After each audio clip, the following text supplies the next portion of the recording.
to the Stranger Still podcast. My name's Kathleen. And I'm Miles. Welcome back. If you listen to our show as we went through each season, episode by episode, still available, by the way, for listen while we wait for the final season of Stranger Things to come out, season 5. Season 5, and they have only aged like fine wine, those podcast episodes from last year. Be sure to follow us on YouTube, the Stranger Still podcast.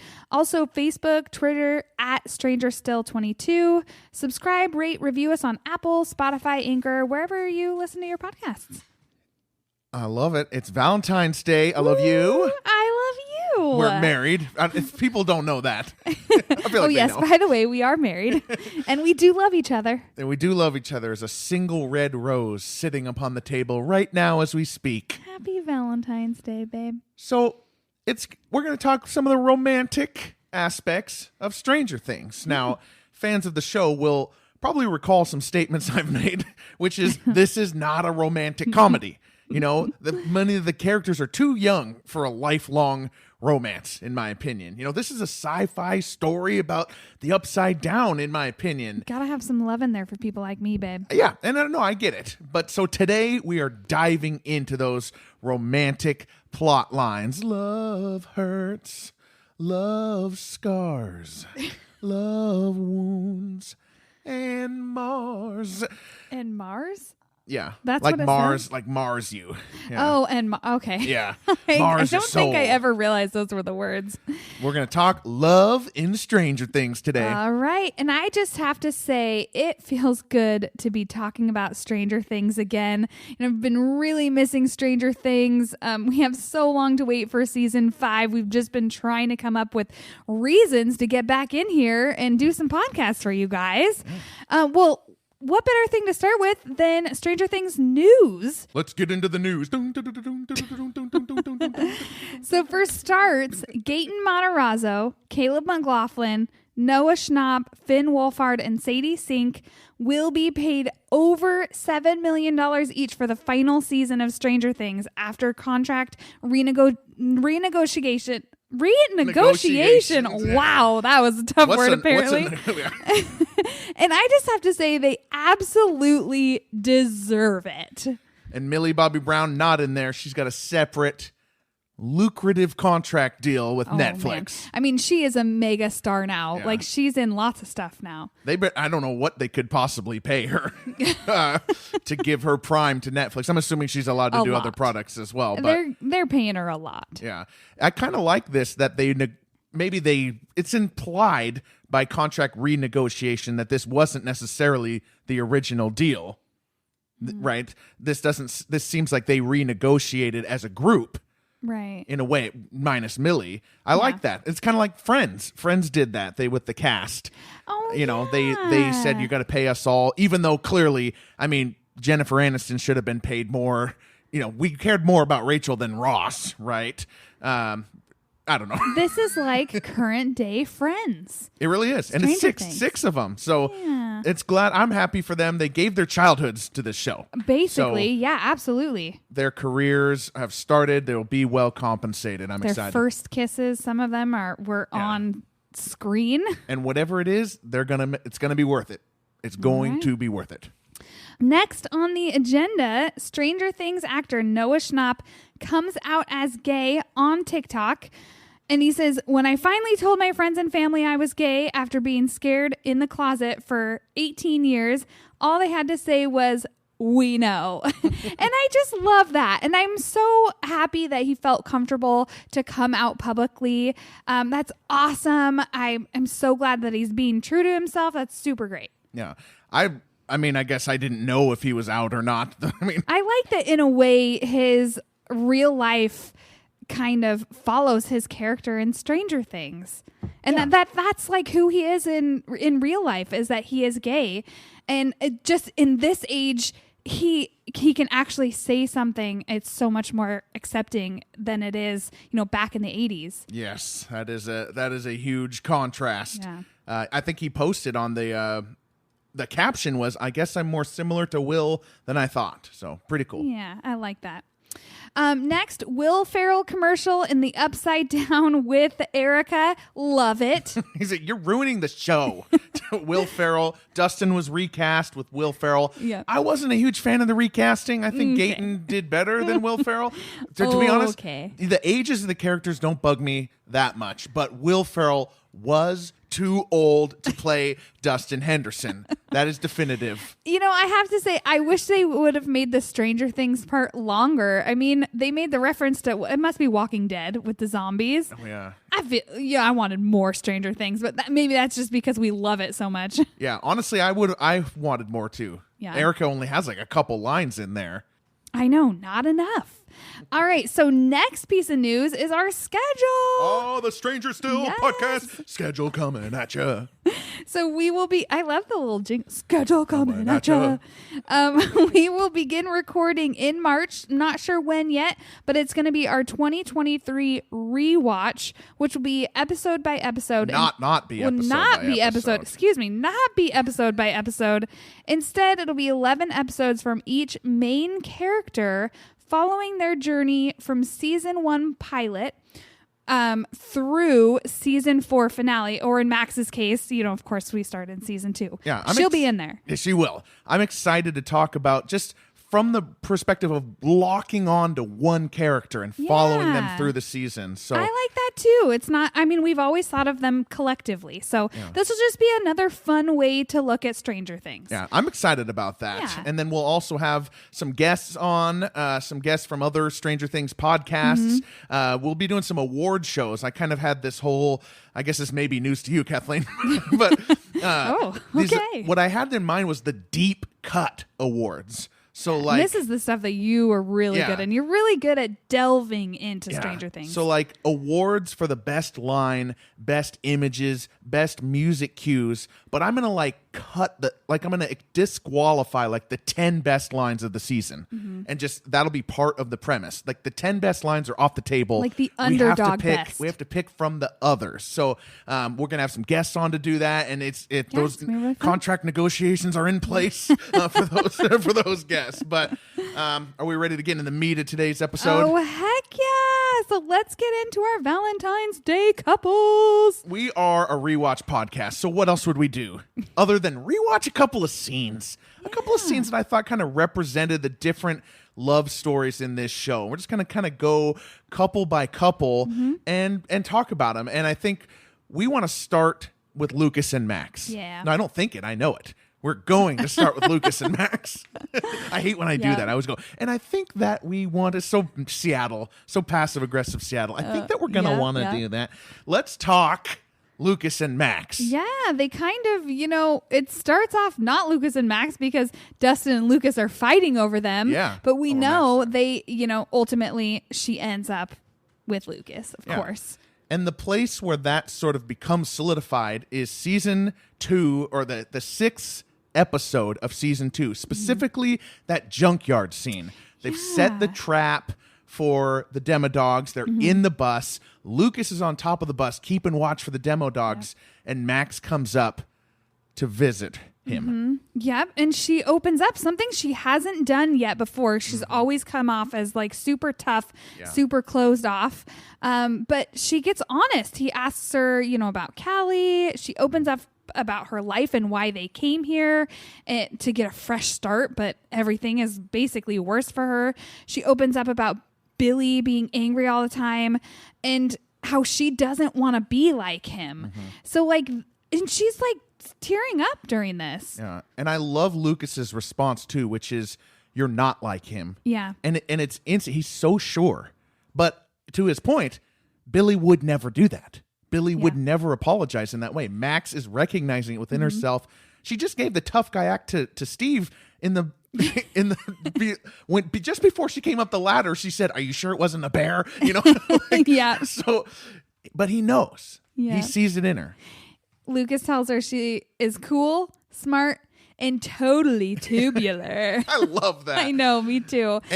Good. And it's really like this is essentially the first spark of their relationship, even though we don't actually end up seeing them truly together until season 3.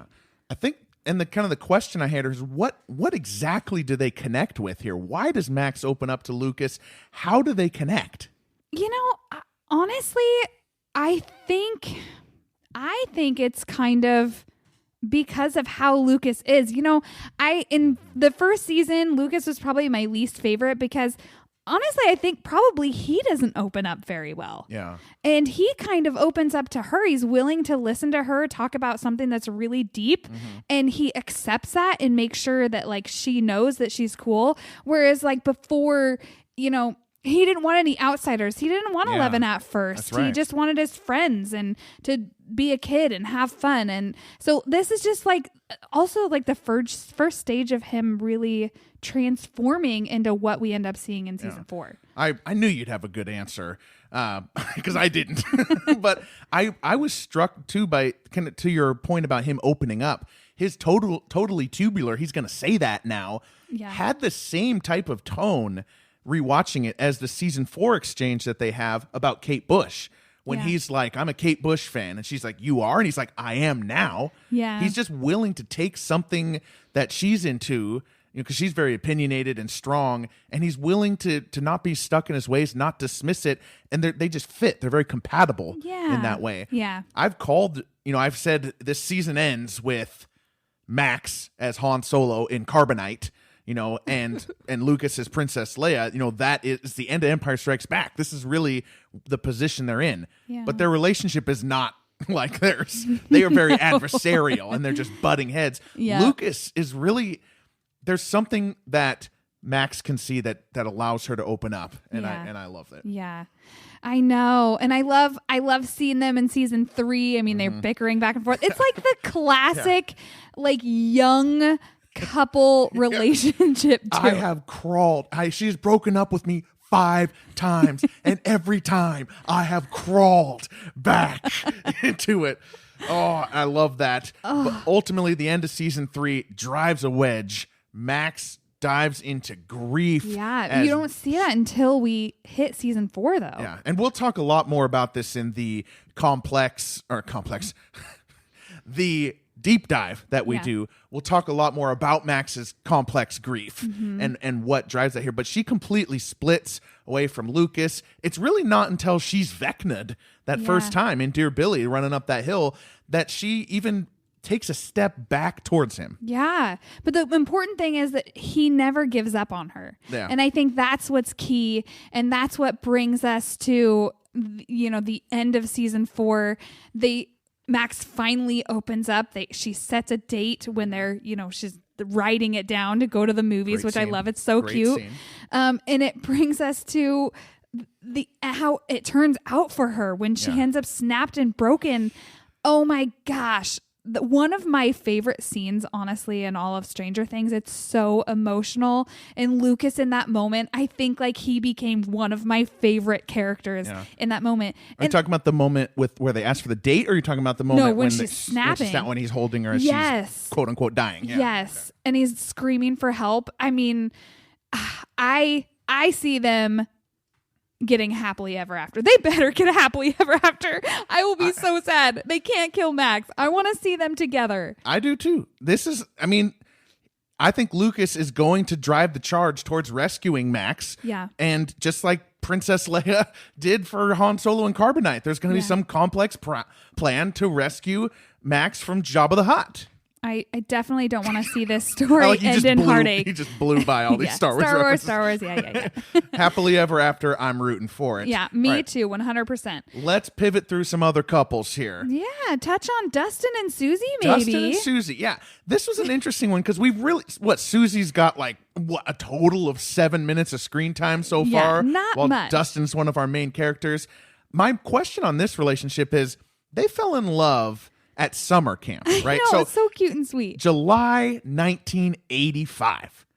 And then they're still together at least through May 1986. So they're coming up on a year. A long distance relationship for 9th graders. Yeah. That's kind of interesting. A lot of people say that's like unrealistic, as if a meat flare terrorizing the town is unrealistic, but a lot of people say that's not very common, a long distance relationship between kids that young. I have to say, I agree. It's not common, but at the same time, I can still see it. Like, they're nerds. They're both nerds. They both clearly have not really been able to connect with somebody of the opposite sex very well. They're both kind of awkward. So it makes sense that they would latch on. And it's like another first, like your first love. And I love that they have this first love. Do I think it's going to last? No. Okay. I think this will be a great first love, but I don't see them having a happily ever after.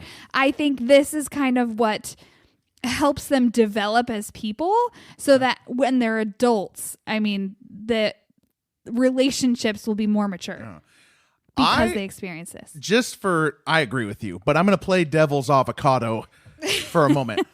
I think there is a connection between Dustin and Suzie that maybe we haven't quite dived into, which is the intellectual connection. Oh, absolutely. Yeah. Suzie has never met anyone as smart as her, and Dustin has never met anyone as smart as him until they meet each other. That's what's keeping them together. I mean, they figure out a way to talk to each other constantly with the radio towers and stuff like that.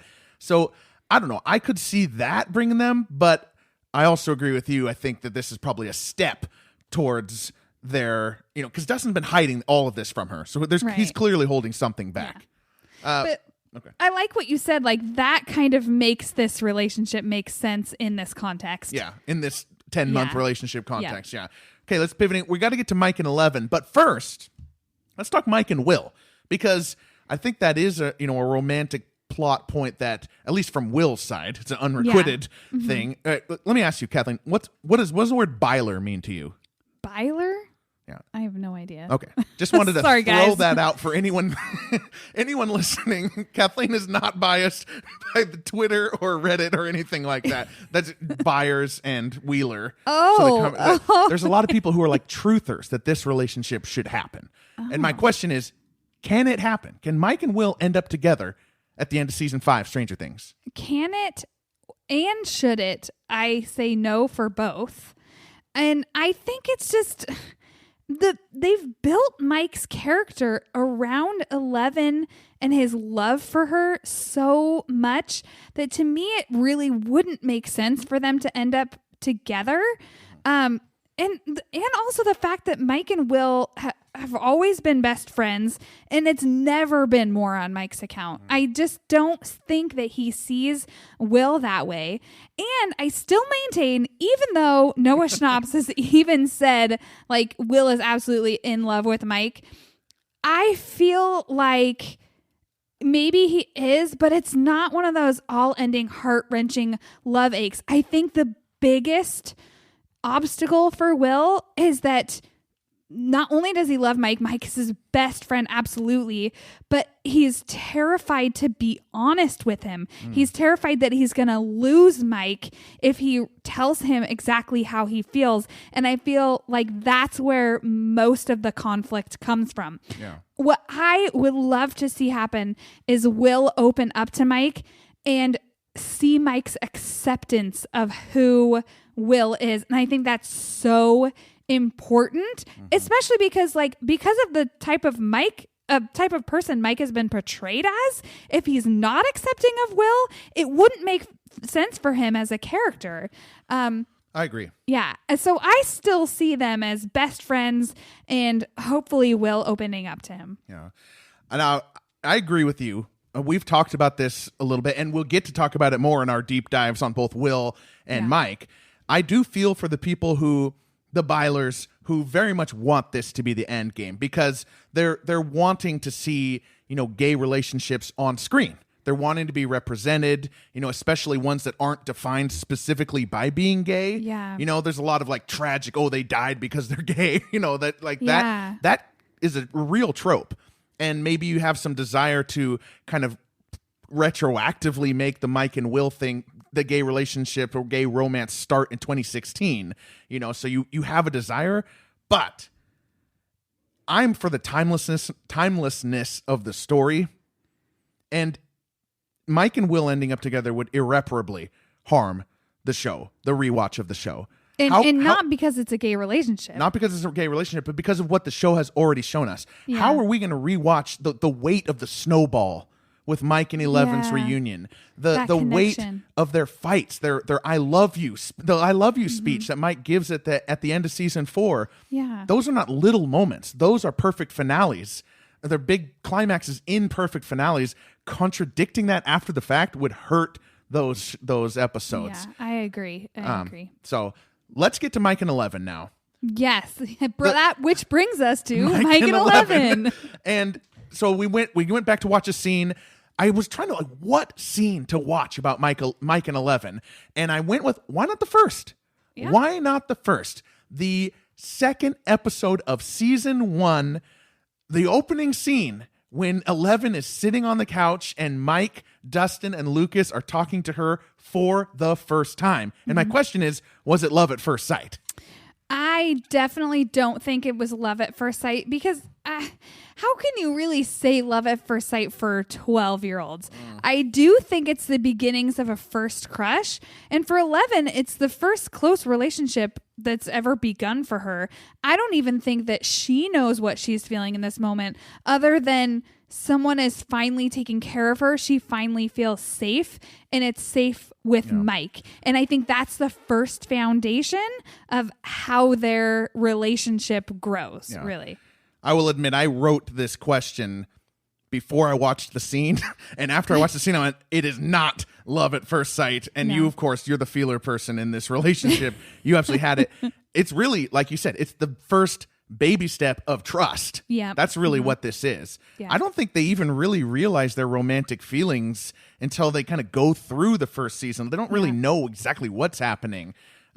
So they kind of they get separated in season 2. Season 3, they have that preteen love where they're in 8th grade at that point. They have this unhealthy relationship where they are completely codependent on each other. Yes. And it really is. It is like, again, they do, Stranger Things does such a great job of portraying relationships at those ages. I feel like, because like first loves really, especially when they're that young, it's like they just can't get enough from each other. It's sickening. It's so gross how much time they spend together. Exactly. But it's like funny, and I love seeing that. Again, it's like another evolution of their relationship, really. And Max is so important to break that, and so they can get to the next evolution. Like 11 has grown up in a lab. She has nothing but Mike. She's globbed onto Mike. Max is the one who's like, okay,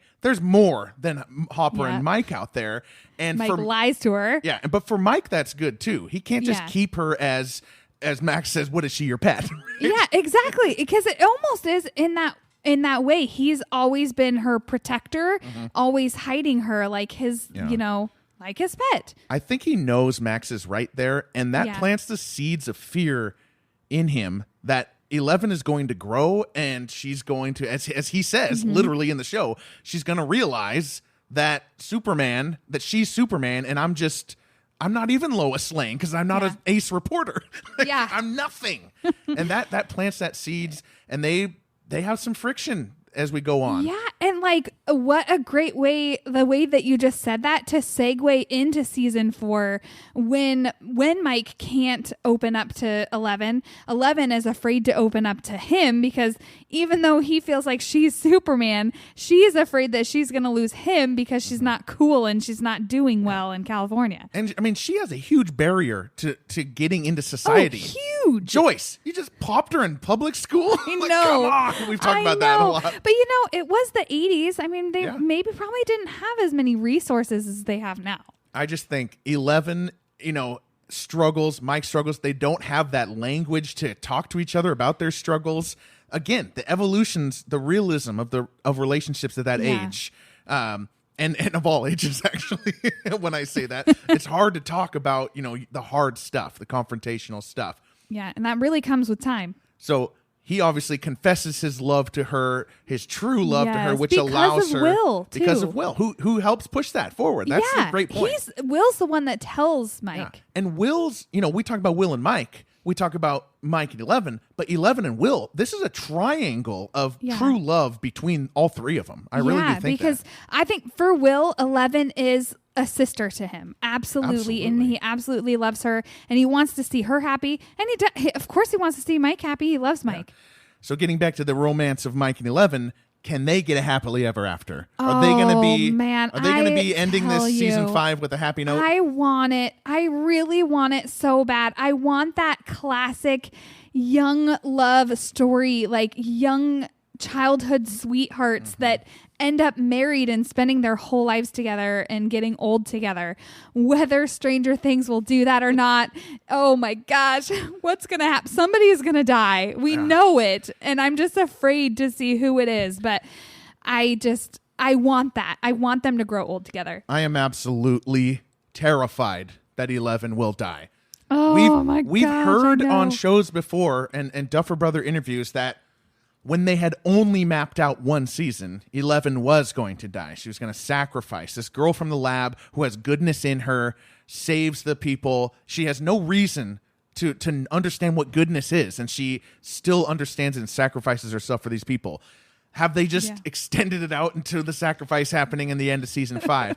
I would much prefer a happy ending. Maybe you're rubbing off on me here, babe. Heck yeah. Nice things. I like nice things. All right. I want Stranger Things to be the story of this community of people. We talked about Max playing an important role. We talked about Will playing an important role. Joyce and Hopper played very important roles. Mike, they're giving this girl, 11, Jane Ives, Jane Hopper, a life that she had a 0.001% chance of having because she grew up in a lab. It takes all these people to give this girl, this extraordinary girl, a life that she never really had a chance at. Yeah. That's what I want the finale note to hit. I love it. I absolutely Duffers, agree with you. Obviously, the Duffers are listening. So after that, like, very important love connection, let's go to Robin and Vickie. I mean, there's not a lot there. Natural transition. Natural transition. Obviously, there hasn't been a lot. We've only seen it basically in season 4. But I love it. I love that Robin has a Vickie. Yeah. I'm so happy. Do you think that Vickie is the one for Robin, or is Robin taking that first step? I don't think that she is the one. I think, like you said, I think Vickie is the first one.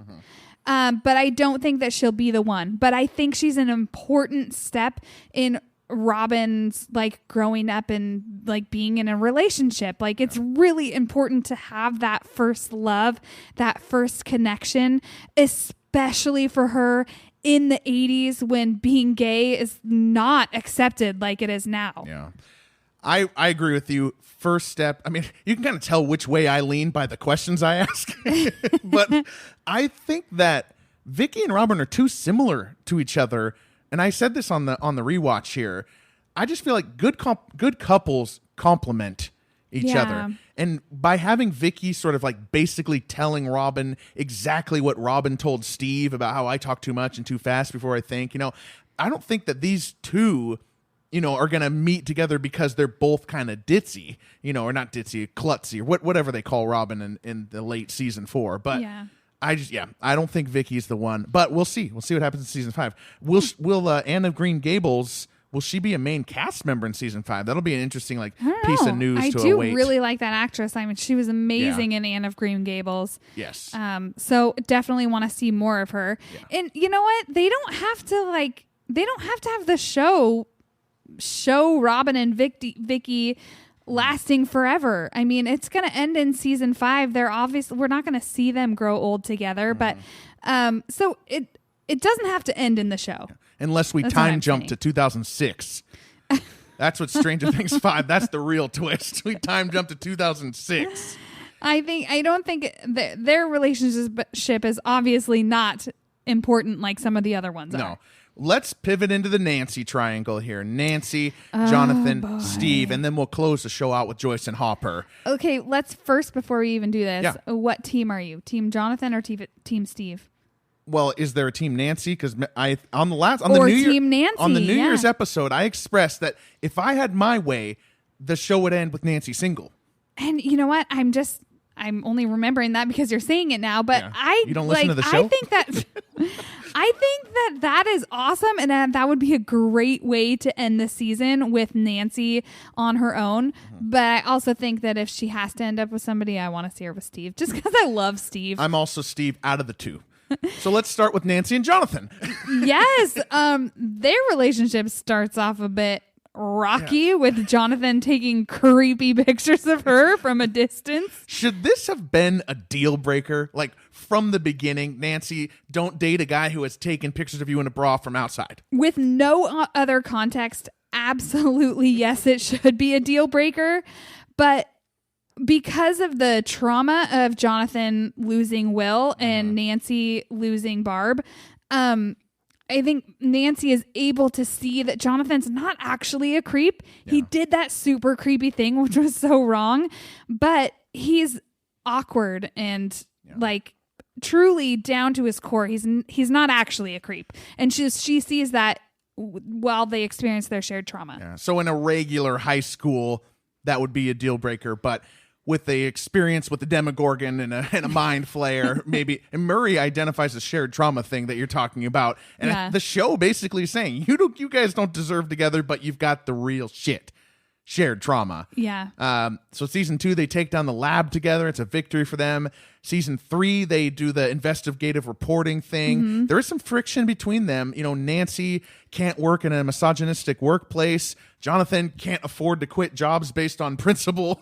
It's these kind of arguments, different classes, different sexes, of course. Possibly the start of their separation, basically. Because season 4, we see the weirdest, I love the writing here too, because they are so far apart in season 4.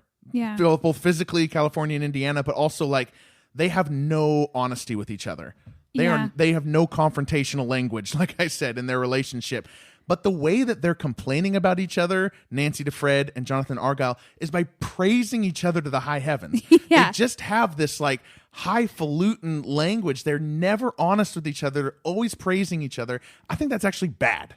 Yeah, I agree. And also, I think season 4, again, really illustrating these relationships so realistically, is showing a real early love, high school love, evolving into, adulthood, that not all of these close, true love relationships last forever. Yeah. And they're growing, and they happen to be growing apart, and that's not a bad thing.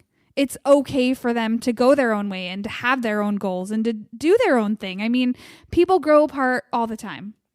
Agreed. So the scene we rewatched is the very final scene that we see them in. The season 4 epilogue. They're nailing up a board on a window, and they have this conversation really about the state of their relationship. Jonathan, are we okay? Yeah, totally. Okay, oh, okay. That's a no. They're obviously not okay. And the pivot to that question is just a casual joke by Jonathan, which is, Nancy says, "I'm glad you were there to protect Mike and Will." And Jonathan, in what was kind of their love language earlier, makes sort of a nice little casual dig at Steve. Yeah. Where he says, who else would have been in charge? Steve? That's the way they conversed in season 2. It doesn't work this time. Nancy stops him and says, he's grown up a lot. She doesn't say it like I just said it. Not in a confrontational way, but hey, he's actually not so bad. Try to and consider you can see on Jonathan's face that maybe there still is something there. Rewatch the scene, folks. Listen to the way Jonathan says sure. It's almost like sure.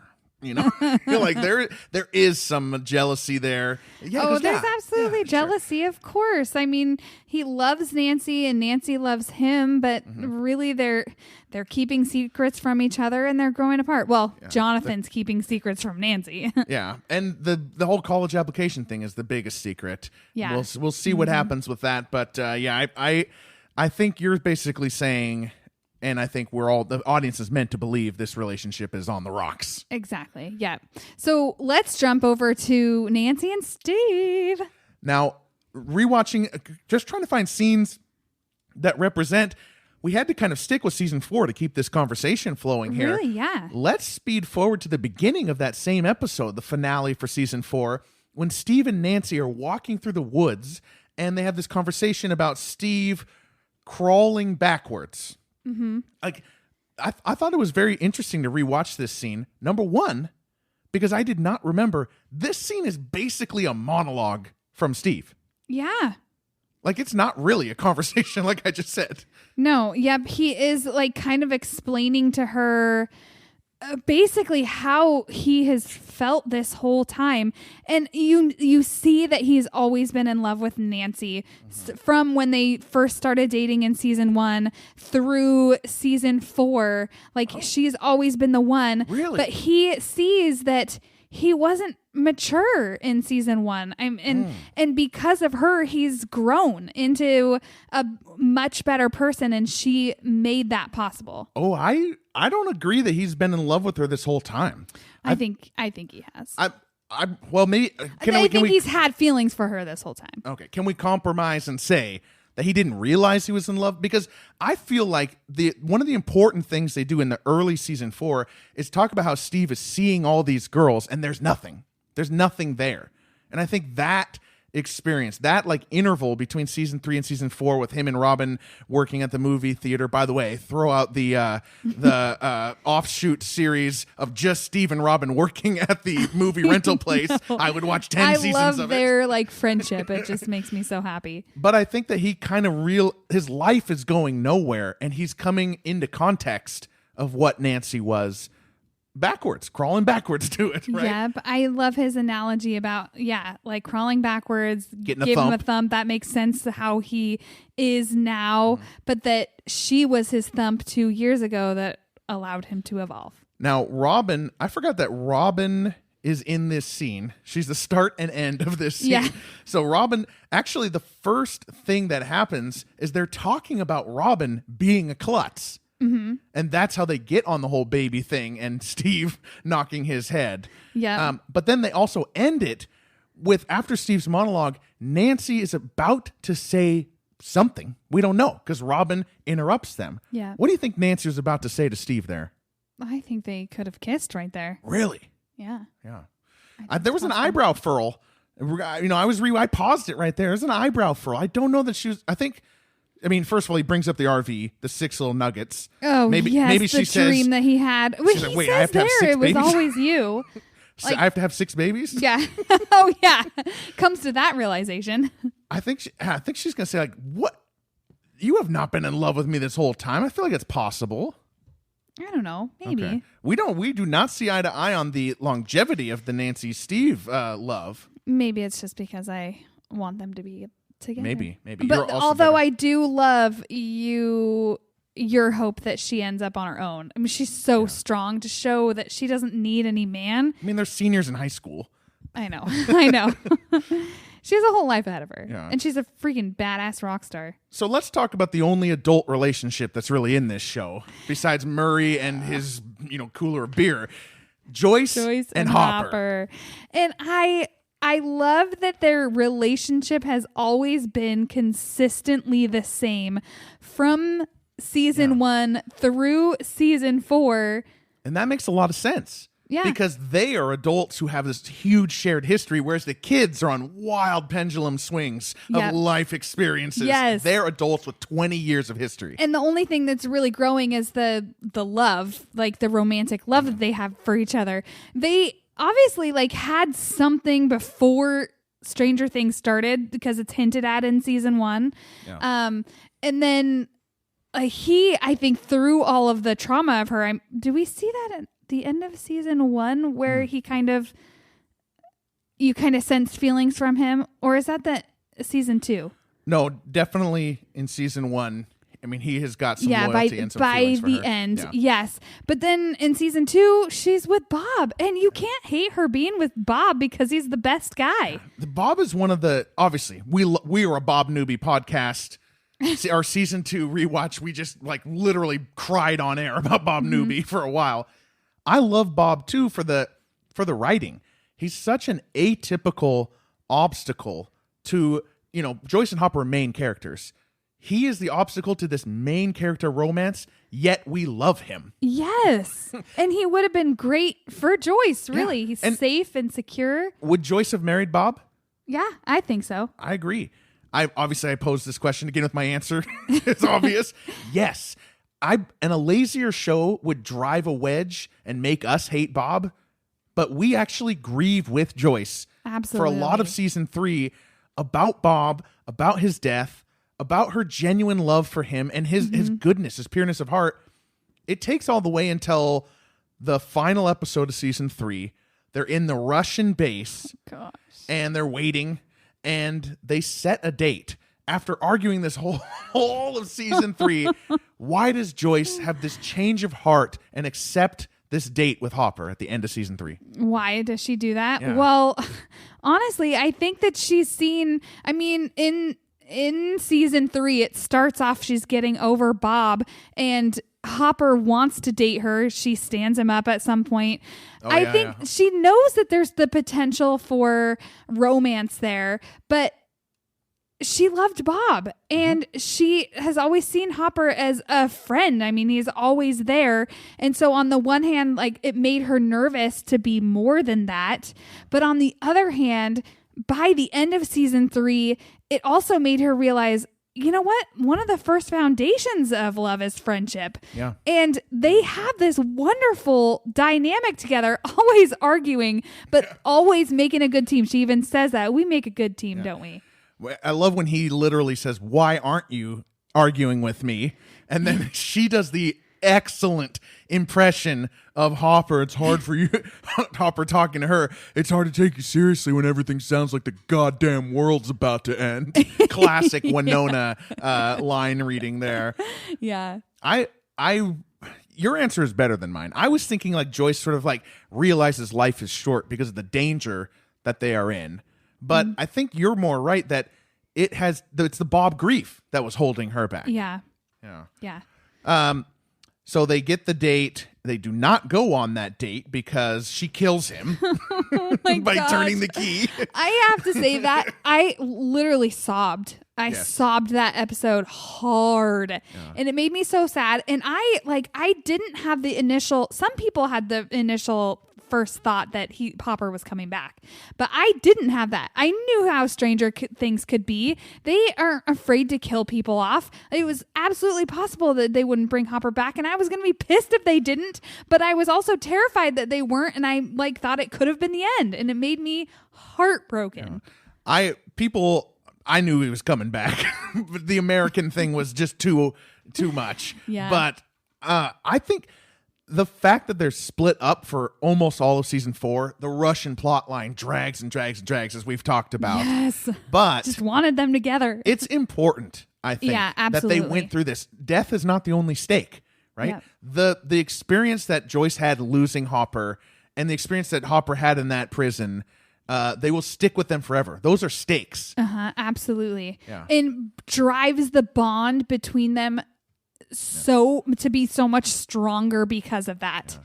I mean, before it was like friends coming together with some romance, but now it was like, I mean, life depended on it. Absence makes the heart grow fonder. Yeah. And they, a nice kiss in that church. Oh my gosh. And when they kissed in that church, it was like, finally, it was like, you've been waiting for this buildup for so long, for like all of the seasons. And then finally they end up together. Talk about Valentine's Day, baby. Kissing in a church. Yep. So the final question of the episode, happy Valentine's Day. Romance is in the air. Yeah. Heartbreak is also in the air. That's also part of Valentine's Day.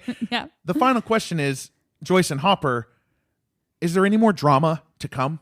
Will they are they going to have a plot line in season 5 that separates them? Or are they just going to get married? And oh my what do you gosh, think? there better not be a plot line. I mean, I think there's always drama between them. They're arguing and everything. Yeah. They can never get along. Whether that means that they're going to get married all the time or married like all right away after this. Every day. All the time I'm getting married to you. Hopper and Joyce have had 182 weddings in a row.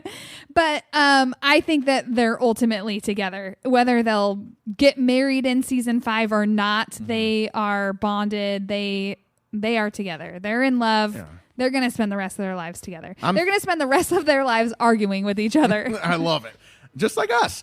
I'm throwing out the prediction. They are married right from the get-go. Yeah, the very I think first so. second of season 5. We don't see the wedding, nothing. It's just they got rings on and it's over. love that. I do love like not even showing it, that they're just married.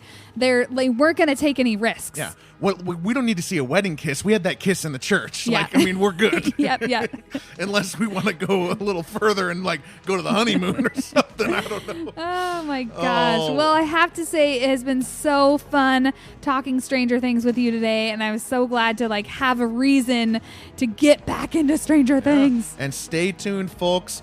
Over the course of 2023, we will be releasing our character epicentric episodes. I don't know what we're going to do in 2024.